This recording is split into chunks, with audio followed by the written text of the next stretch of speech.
મિત્રો નમસ્કાર, જય શ્રી કૃષ્ણ। આજે મધર્સ ડે, માતૃ દિવસ। માના જેટલા ગુણગાન કરીએ એટલા ઓછા પડે, કશું જ ન બોલી શકાય। ભગવાન જ્યારે નથી આવી શકતો એ મા સ્વરૂપે આવે છે। માને ખરું ખોટું બોલી જવાય, મા માફ કરી દે। સંતાનો પ્રત્યે ક્યારેય એને વેરઝેર નથી હોતું। તમે ગમે એટલા દૂર થઈ જાઓ, મા દૂર ના થાય।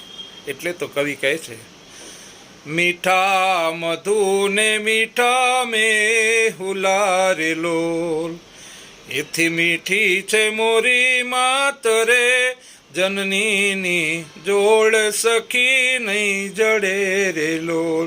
એ મારી જનનીની જોડ સખી નહીં જડે રે લોલ। પ્રભુના પ્રેમ તણી પૂતળી રે લોલ, જગથી જુદેરી એની જાત રે, જનનીની જોડ સખી નહીં જડે રે લોલ।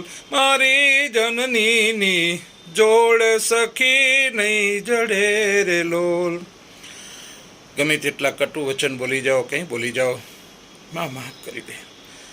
માં વાલનો દરિયો છે, પ્રેમનો સાગર છે। સૌ માતાઓને હું ધનંજય પટેલ વંદન કરું છું। આપ સૌને માતૃ દિવસની ખૂબ ખૂબ શુભકામનાઓ।